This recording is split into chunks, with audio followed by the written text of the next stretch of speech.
Let's jump into this first story. We have this stopbigcon.com. Yeah. Louder with Crowder, stop BigCon, stay in Mug Club, or join a new, enter your email below. So let's get started and talk about from the beginning.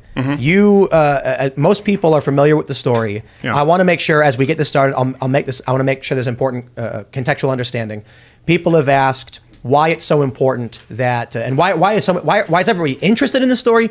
Why have we talked about it so much? First, I will say, I'm biased. I worked for big corporations. I've run my own company. I have this passion for how the media companies operate, how I operate my media company, my vision for the future. And I know so much about this. It's something I care about. When I hear about it, I'm just driven to want to understand more, talk about it, share these ideas. But it's more than just that. I just want to make sure that my bias is clear. It's that I, for one, have taken issue with the establishment media, the traditional media systems, how they operate with contracts. And so trying to build something different, I see what Crowder announced and what he's talking about, and I ideologically agree. So this conversation could change the shape of how media moves forward as the corporate media system is dying, firing people, laying people off, and an independent ecosystem is emerging with these networks. Which form is it going to take? It could go completely corporate, it could go completely independent, it could be a mix of both. But this is a conversation that is extremely important moving forward. So we're hanging out with Steven Crowder and Gerald, of course, to talk about all this. The business side more. I don't really take care of the finances as much.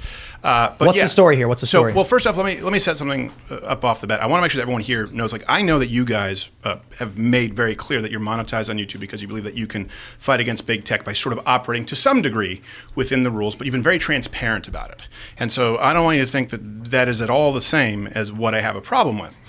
And I mean, we can go back to a few things. Look, it really comes down to what's right. It really comes down to what the truth is. And this is something that's been a long time coming. Gerald actually came on as CEO because we're being batted around so long. This is years and years in the making. I get the point with corporate media.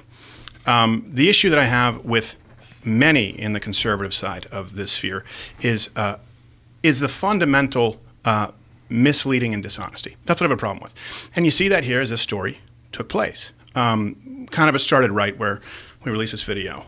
We didn't, and it was just by design, didn't name names because there could be a litany of contracts that are similar to this. A lot of them are often verbal offers. We mentioned it could have been Fox News for all anyone knew, and they're the corporate monolith. There's about 4 or 5. I would say we have 4 or 5 offers, and then there are other investors who come into the space who just want to dump in a whole bunch of money. Daily Wire here outed themselves, and I understand that people are saying, well, people knew who it was. Well, that's because some of the people who were under those contracts said, yeah, I recognize those contracts. And Candace said on this show, I recognize the terms from my contract. Here's the thing. I said this is wrong. Penalizing conservatives, and I believe this to my absolute core, penalizing conservatives on behalf of big tech while taking money from people who are paying you, investing in you to fight big tech. That is what they're investing in. That is what Mug Club is investing in. That's what subscribers are investing in.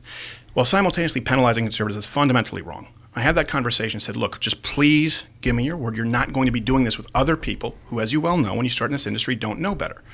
Immediately after that, right, the conversation was, Crowder is making a big deal as a dick about money, right? Basketball money. $50 million a year was the implication, which you know is not true. People aren't saying that now. That's not what people have a problem with. What people have a problem with, I understand, is the idea of a phone call. And now the narrative has shifted to betrayal of a friend. That's what people want to say. I say last straw. I say this is something that I've watched, experienced for years, tried to give every possible out to do the right thing, and have tried to do the right thing in the way that we run our own business.